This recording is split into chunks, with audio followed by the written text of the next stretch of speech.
even though fungi are involved in everything, everywhere, all at once, they remain mostly hidden from us.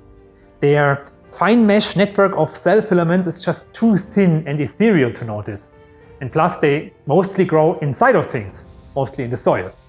However, that changes when a fruiting body emerges, something that we generally call a mushroom. So what exactly is a mushroom? Besides tasty or deadly? Well, like the rest of the fungus, the mushroom is also made up of these fine filaments, just arranged into a larger structure. And then this structure is used for spreading the spores. And then the spores germinate into new fungi. Because we historically thought that mushrooms are more similar to plants than to animals, which is of course blatantly false, the labels we apply are also kind of plant-like, right? We refer to a mushroom as a fruiting body, so analogous to a fruit or a flower. But it would be perhaps more correct, though still false, to call them wombs. Although confusingly, many of them look more like sexual organs. Anyway, they are the most conspicuous part of a fungus, and so they have a long history with us humans. So what do we have? There's your regular old white button mushroom, also called champignon or portobello and many other things. Bee mushroom, tasty, inexpensive. Then there's shiitake mushrooms, lion's head, and all sorts of more fancy edible mushrooms. And there are truffles, the fanciest of them all, which don't bother forming a fruiting body above ground, but instead smell really funky and make animals, and us, dig them up for spore dispersal. There's poisonous mushrooms, like the fly agaric, maybe the most cartoony of all the mushrooms. There's the death cap mushroom, which unfortunately looks a little bit like the white button mushroom, but when you eat it, you will probably die. There is no antidote. And many more. All these mushrooms belong to a group you could call higher fungi, or Dicaria.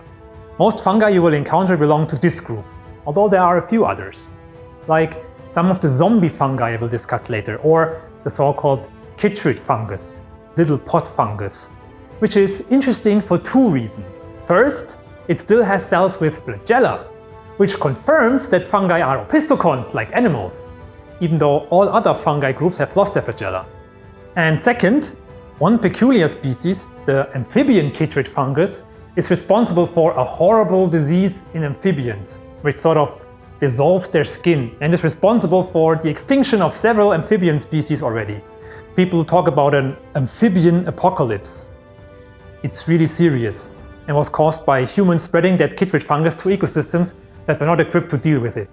So there are a few other fungi groups, but as I said, almost all that you will encounter are Dicaria, or higher fungi, including all the mushroom-forming ones. And you can split the Dicaria into two main groups. Those that look like toadstools, and those that have a sort of more lamellar appearance, like chanterelle mushrooms or truffles. The toadstool-like ones form a group called Basidiomycota, little pedestal fungi, and the lamellar ones are called Ascomycota, sac fungi. And these two groups are by far the best established among the fungi, so these are the ones we decided to put on our map. And almost all the fungi we will discuss belong to either of these two groups. I like mushrooms. Their umami flavor gives a boost to many dishes. And also try dried mushrooms. They offer many flavor compounds that fresh mushrooms do not have.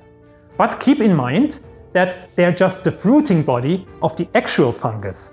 So if you want to find out what fungi are really up to, we have to dig deeper, below the mushroom, in the soil.